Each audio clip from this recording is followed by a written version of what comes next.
Es esmu Iveta Lukaševiča, un es strādāju Daugavpils vienības pamatskolā jau 22 gadus. Esmu 1. klases audzinātāja, un saviem bērniem mācu arī latviešu valodu. Papildus vēl es esmu arī pilsētā, Daugavpils pilsētā izglītības pārvaldē sākumskolas metodiķe.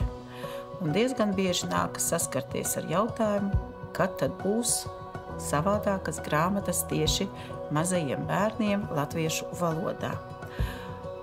Un tad, kad mani uzrunāja veidot mācību grāmatu pirmklasniekiem tieši latviešu valodā, negribējās uzreiz tā piekrist, tāpēc, ka sapratu, ka tas ir milzīgs darbs, bet ļoti gribējās, lai tāda grāmata darba burtnīca taptu, jo tagad pašai strādājot 1. klasē, nākas saskarties ar to, ka diezgan daudz darba ir jāiegulda, lai sameklētu materiālus, lai sakopētu, lai pavairotu, lai arī sadrukātu, pati kaut ko izdomātu, lai varētu strādāt pēc jaunajām kompetencēm, pēc jaunā standarta. Un tad kopā ar Signi Unguri, kas strādā Ikšķilas vidusskolā, arī ar 1. klases bērniem, mums tāds tandēms radās un iet šis darbiņš uz priekšu. Un ļoti ceru, ka arī pašai iznāks pastrādāt ar šo grāmatu, jo gribas, lai viss ir vienkopus, un gribas, lai skolotājiem tiešām ir laiks, ko viņi varētu atvēlēt sev, savai ģimenei, nevis sēžot kārtējo vakaru, pavadot, gatavojoties nākošajai mācību stundai. Un tagad nedaudz par to, kādā veidā mēs strādājam pie mācību grāmatām un darba burtnīcām. Latviešu valoda 1. klasē sastāvēs no vairākām daļām. Būs skolēna grāmata, mācību grāmata, būs darba burtnīca un arī skolotāja grāmata. Latviešu valodas mācību grāmata un darba burtnīca būs 2 daļās. Viena daļa būs līdz 1. semestra beigām, tās būs 90 mācību stundas, kurā tiks ietvertas 2 tēmas. Es esmu skolēns un gads un svētki. Otrajā daļā būs vairāk tēmu. Mēs runāsim par raibo ikdienu, par to, kas es reiz būšu. Es smaidīšu, tu smaidīsi, mēs visi kopā smaidīsim, un arī par parasto un neparasto. Skolotāja grāmatā ir paredzēts, ka būs tematiskais plāns, būs arī atsevišķu pārbaudes darbu paraugi, snieguma līmeņu apraksti, kas ļoti palīdzēs skolēniem un skolotājiem, kā arī, protams, vēl papildus būs saites uz noderīgiem resursiem, jo skolēni ir ļoti dažādi, un tāpēc, lai skolotājiem palīdzētu, piedāvātu bērniem dažādus interesantus materiālus. Un, protams, arī nedaudz uzskates materiāli. Nedaudz ieskatīsimies arī, kā top grāmata, kā tapa grāmata. Darba burtnīca. Mums palīdzēs apgūt latviešu valodu 4 brīnišķīgi skolēni, kas arī 1. septembrī ies 1. klasē. Tie ir Tomas, Liene, Edgars un Alise. Viņi būs līdzās, viņi būs arī kādreiz, kas piedalīsies kopā ar mums, lai apgūtu kādu tematu. Būs arī tā, ka viņi palīdzēs mums apgūt. Un arī katrā nodaļas sākumā būs nedaudz arī bērniem jāiepazīstas, ko viņi apgūs šajā tematā, un arī kādus jēdzienus jaunus apgūs katrā no tematiem. 1. stundā arī šie brīnišķie bērni iepazīstina paši ar sevi. Viņi pastāsta, kā viņus sauc, kas viņi ir, ko viņi tad darīs. Un arī ir uzdevumi, kas palīdzēs bērniem pašiem pastāstīt par sevi, veidot savu stāstījumu, atbildēt uz jautājumiem. Būs arī atbalsts viņiem, kā to varētu izdarīt. Bērni arī darbosies pārī, kur viņi pastāstīs viens otram, mācīsies iepazīties ne tikai ar klases biedriem, bet arī ar saviem skolas biedriem, draugiem, paziņām. Un paralēli katrai stundai stundai ir paredzēts viens atvērums mācību grāmatā, ir paredzēta arī viena darba burtnīcas lapuse. Darba burtnīcā bērni turpinās tālāk šo pašu sarunu, šo pašu tematu, būs atsevišķi uzdevumi, bet pārsvarā tas būs arī rokas vingrināšanai. Kamēr mēs vēl neatceramies burtus, mēs roku tikai ievingrināsim, un darba burtnīcā ir paredzēts uzdevums rokas ievingrināšanai un arī kāds āķīgāks uzdevums, kāds vienkāršāks, kāds sarežģītāks. Šeit būs bērniem arī pašiem jālasa, jāiepazīst, kas ir jāizdara uzdevumā, un, protams, pēc tam arī būs jāizpilda šie uzdevumi. Tālāk arī runājot par nākošajām lapusēm, bērni iepazīst dažādus grāmatu varoņus, jo mēs arī centāmies meklēt fragmentus no mūsdienu jaunākās literatūras, lai savā veidā arī ieinteresētu bērnus lasīt grāmatas. Varbūt būtu tāda maza rozīnīte no kādas grāmatas, kas ieinteresētu viņus arī pēc tam izlasīt visu grāmatu, ne tikai fragmentu.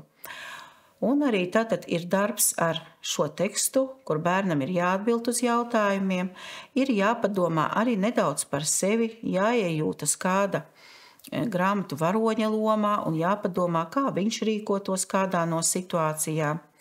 Tāpat būs arī neliela vārdu banka. Varbūt kādu vārdu mēs nezinām, mēs varam ieskatīties, bet ja vārdu bankā šo vārdu nav, mēs varam arī painteresēties gan pie skolotājas, gan paši arī kādā vārnīcā sameklēt šo vārdu. Tāpat bērni darbosies pāros, noskaidros, kā veikt kādu uzdevumu, kā sadarboties pāros. Būs arī uzdevumi uz loģiku, kur būs jāpadomā, kāds vārdiņš ir liekas, kādu vārdu jāieraksta, kādu burtu vajadzētu ierakstīt. Mācību grāmata nav paredzēta, lai tajā kaut ko rakstītu. Jā, priekš tā mums arī ir paredzēta darba burtnīca, kur būs uzdevumi, kur turpinot šo tēmu, viņi varēs arī ierakstīt un arī padziļināt savas zināšanas.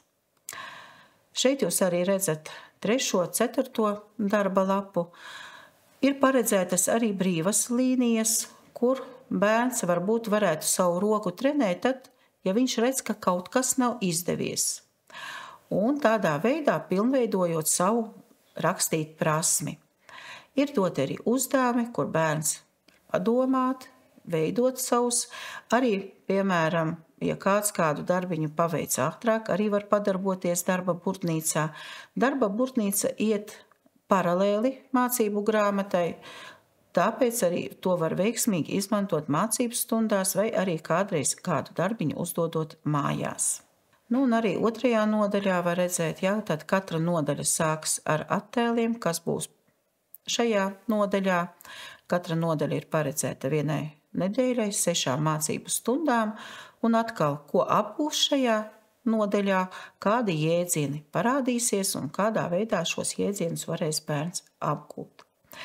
Vēl ļoti skolotājiem un bērniem palīdzēs tas, ka katras stundas augšējā malā ir norādīta gan tēma, gan arī sasniedzamais rezultāts, lai bērns redzētu, ko viņš tad mācās šajā stundā, uz kādu rezultātu viņš arī iet. Redzam arī šeit, ka Alise, Edgars, Tomas, Liene mums palīdz apgūt, iepazīt savu skolu, citas skolas, kādas telpas ir skolā. Un skolotājiem un bērniem tiks piedāvāts arī izvērtēt, kā tad bērni ir apgūši un bērniem pašiem savu darbu izvērtēt, jo katras nodaļas beigās būs arī staps, kur bērns lasīs un izvērtēs savas prasmes, kā viņam ir veicies. Ļoti interesantas ilustrācijas, ko mums māksliniece Linda ir uzzīmējusi. Tās tiešām ir ļoti saistošas, kas tiešām ieinteresēs bērnus, varbūt pašiem pafantazēt, kā viņi saskatītu šos galvenos varoņus. Izvēloties tekstus, mēs arī ļoti domājam par to, lai tie ir bērnam saprotami, lai ir interesanti, lai mudinātu bērnu atvērt grāmatu, izlasīt šo tekstu un varbūt arī visu grāmatu. Katras nodaļas sākumā parādās, kādus jēdzienus bērni apgūs, un tad nedēļas laikā mācību grāmatā parādās pie puzlītēm lūk šie jēdzieni un šo jēdzienu skaidrojums, kā arī uzdevumi, kurā tad bērns pats sevi pēta, pārbauda, cik labi viņš ir apguvis šo jēdzienu, izprot un kā prot arī darboties. Vēl šeit ir ļoti grāmatā, manuprāt, labi tas, ka ir vārdu banka, grāmatiņa mums palīdz ar šo vārdu banku, un arī dažreiz nelielas atgādnītes, atcerēties, ko esam iepriekš mācījušies. Tad, kad bērni mācīsies rakstīt un savienot burtus, tad arī būs tāds palīgs skolotājiem, jo esmu arī pati saskārusies, jo dažkārt vajag bērnus ļoti agri sākt mācīt norakstīt no drukāta teksta un sākt to ar pašiem pirmajiem burtiem. Un šeit arī ir paredzēts mācību grāmatā, ka būs gan norakstīt no rakstīta teksta, gan norakstīt no drukāta teksta.